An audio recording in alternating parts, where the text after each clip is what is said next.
はい、始まりました。今回の動画なんですけども、オースブレーカー話をさせていただいてよろしいですかね。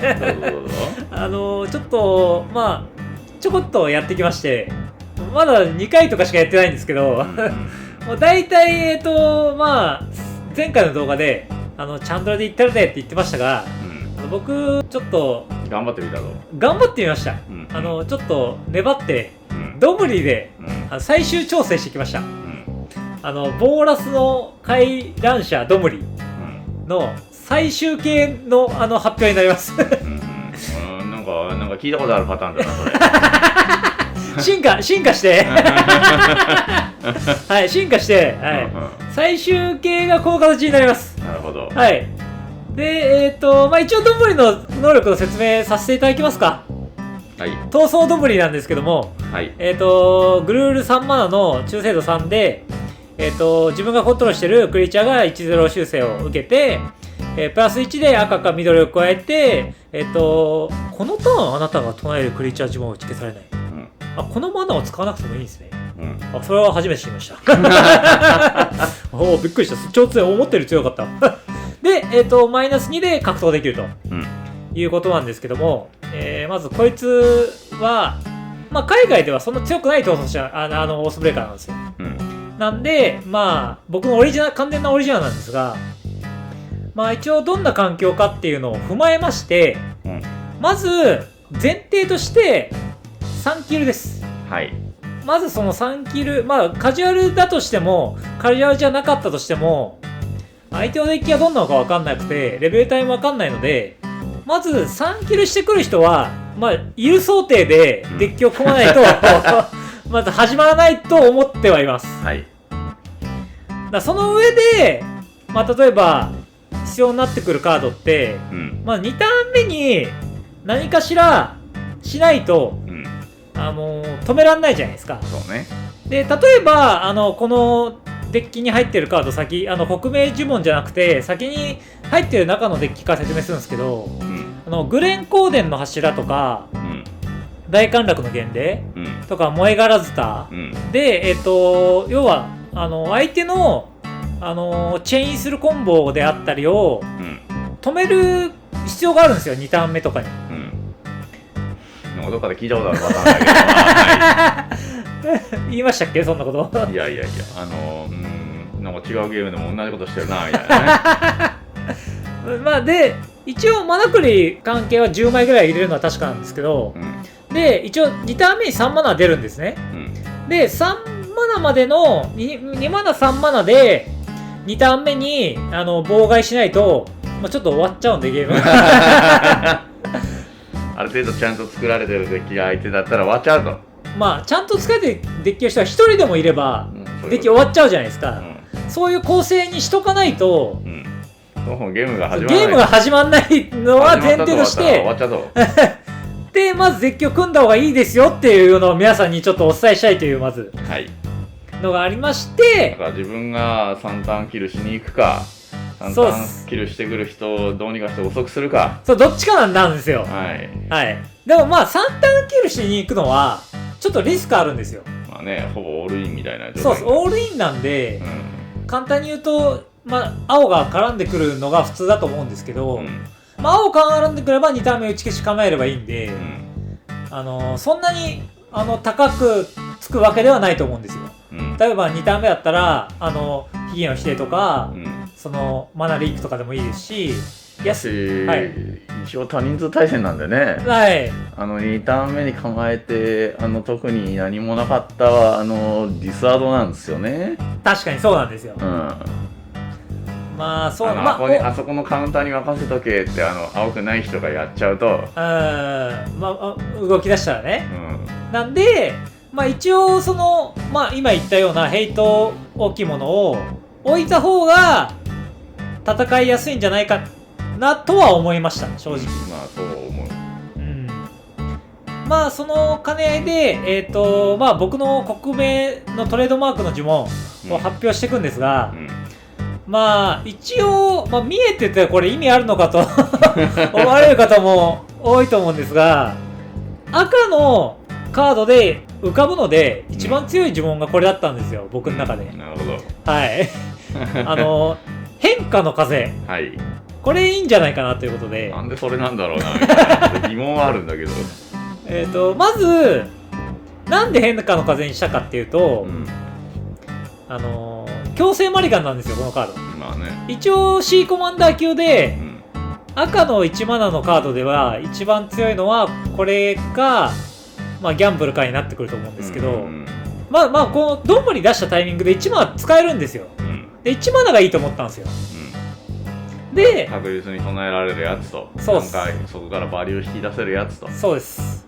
で一応変化の風を取りました。で、まあ、一応サブ候補としてその稲妻ベタベタにもう赤の最強カード2枚です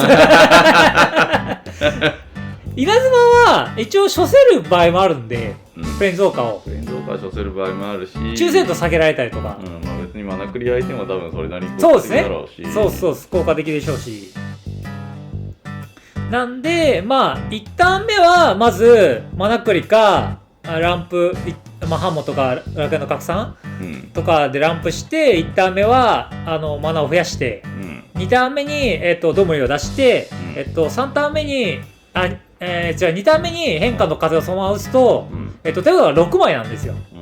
なんで6枚入れ替えてドローできて、それで入れ替えることできるんですねこのデッキは。で相手は入れ替えて得か損かっていうのはちょっと分かんないんですけど、やってみた感じまだ、一応こっちは入れ替えた方がいいんですよ。使ってるから使ってて、もうこれマナクリ系はマリガンしてもう OK なんで、使えてて変化の風で入れ替えて何着てもいいように作ったんですね。で基本的にはクリーチャーで殴っていくデッキにしたんですけど、でまあもし仮にそのクリーチャーが来なかったとして、土地とかマナクリ来ちゃったとするじゃないですか、そしたらもう1回変化の風打てるんですよ。で2回目打った変化の風はさすがに相手もきついんですよ。相手の手札も入れ替わるんで、でこの変化の風のをトレードマークにしていいところは普通にディスアードじゃないんですよ。まあそうね、手札から打ってるそう手札から打ってる場合はディスアードなんですけど、手札から打ってないので入れ替えてるってことになるんで、自分は相手は得して自分が損するみたいな状況ではないんですね。1枚損してないんで、で一応変化の風まあ2回使うことはあると思うんですけど、結構いいんじゃないかなと思ったんですね。でまあ殴ってくプランなんですが、一応やった感じ想像っていうか、まあ、やった感じなんですけど、おそらく速攻以外のカードはあんま意味ないんじゃないかなと思って。そうだろうね。速攻がまずついてて、まあ、話が始まると思うんですよ。まあ例えばそうするとやっぱクリーチャー展開するのとしてはこの色味が一番いいんだね。そうなんですよ。クリーチャー展開するのとしては赤緑が速攻クリーチャー一番多いんで、かなりいいんじゃないかなと思って速攻クリーチャーめっちゃ入れたんですけど、まあ例えば強いところで言うと、まあ前も言ったんですけどスライサー結構いけるんじゃないかなと思ってて。どうなんだろうね。ピン除去が普通に飛んでくるだけ感がまあ今私も頑張って組もうとしてるんだけどさ、ピン除去入れるよなと思ってるんだよね。それなりに。そうですよね。まあ黒白もどうですよね。まあでもどっちにしろラスの可能性もあるじゃないですか。ラスの可能性も含まれると、なおさら速攻じゃないと意味ないんですよ。そうだと思う。でそうなんですよね。いやそれは本当にそうだと思う。なんだ悪山の天使じゃないけど、ああいう要は出して何もしない定着したら強い要系はね、やばそう。結構除去ライトも終わりだし、そうテンポ的にやばそう。まあブロッカーとして立たせるっていう意味では、なんだろう、逃走者を守る行為として出す分にはいいんですけど、逃走者を殴れないと意味ないんで、そうなのよね。まあその兼ね合いで言うとこのデッキで強いカード、4マナが、このどんぶりはいけるんで、一応2枚強いカードがありまして、探索する獣これもうマジ今の話で言うとめちゃくちゃ最強じゃないですか。まあね、それでブロックもいけるしね。ブロックもできるんですよ。警戒もついてて、速攻もついてて、2以下にブロックされない。2以下でしたっけ？このフォーマットのためにあるんじゃないかっていうね。で、このフォーマットのためにあるんじゃないかってカードもう一枚見つけたんですよ。なるほど。タケリクルー猛竜ってカードなんですけど、こいつは最近のやつね。はい、4マナ44速攻トランプルで、一応被吹き能力ついてて、で、戦闘ダメージをプレイヤーに対戦相手に与えると、その対戦相手のプレインズウォーカーにそのダメージを与えるっていう。探索する獣じゃねえか、ほぼ。いや、バトルにもいけるんですけど、一応。これ、すごくないですか？はいはいはい。この2枚が入れられるってのはかなり強いと思うんですよ。なるほどね。プレイヤーの点数も削れて、プレインズウォーカーも沈められる。で、しかも速攻トランプルなんで、こいつは。で、まあその多分速攻トランプルって兼ね合いで言うと、その4マナでミンスクとプール、これハムスターは速攻でトランプルだとで44なんですよ、これめちゃくちゃ強くないですか？まあそらね、レガシー級カードですから。そうですよね、やっぱレガシーこれ実質レガシーなんだね。レガシーやってんだと、俺らは。レガシーで使うカードは、大体使うと。そうそらそうでしょみたいな。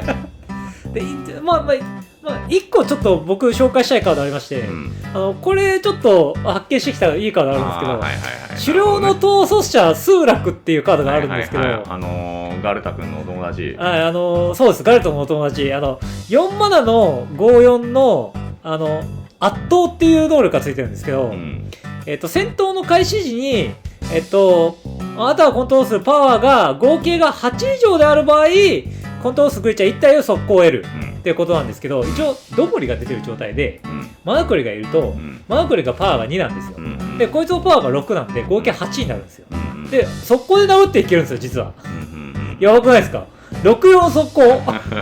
別に大体速攻クリーチャーで固めてるから、こいつ入れる必要あんのかっていう疑問はあったんだけど、今。いや、でもこいつね、結構スタッツが優秀なんですよ。4マナ64速攻なんで、そう、4マナで64速攻のスタッツ結構なかったんですよ。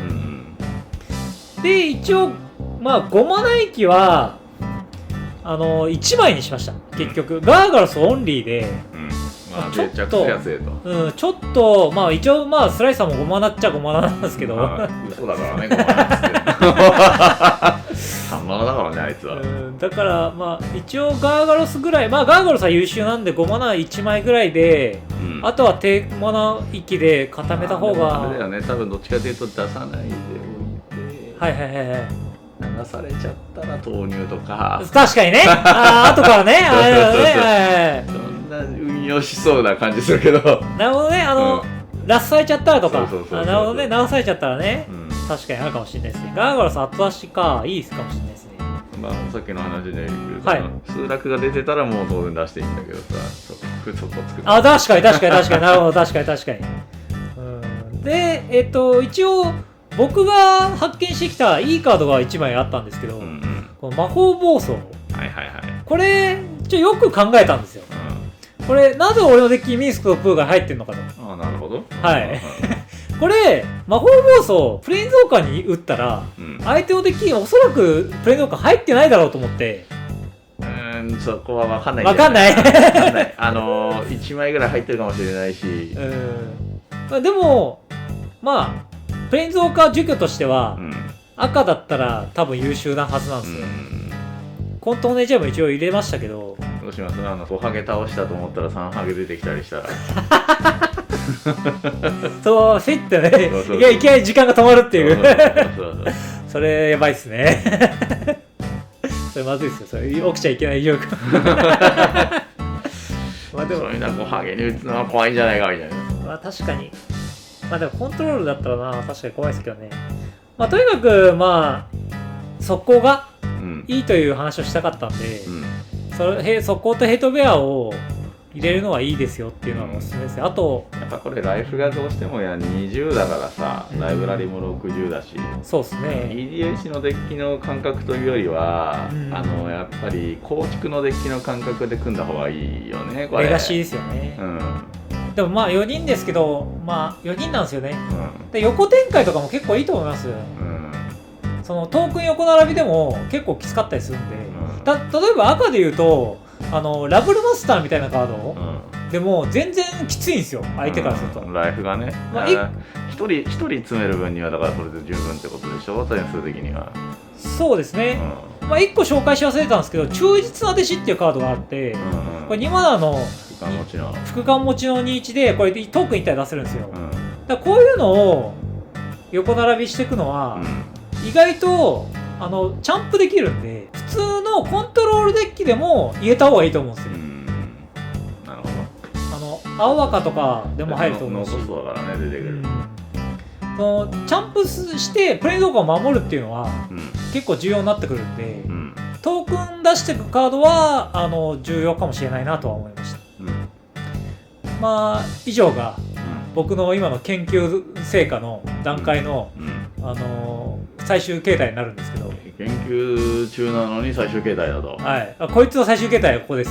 おそらくこいつの研究は終わりました。なるほど。次次回別のデッキの研究が始まると思うんで、入念な研究をし続けると。また変化とかで打ってるかもしれないですけど、勝負服まといから変化とかでとか言い出すかもしれないですけど、1マナで同じように打ってると。言ってるかもしれないんで。いや、それで言うと、ほら、神ちゃん出して2マナの呪文を打つもできますよ。できますよ。発展の大会打てますよ。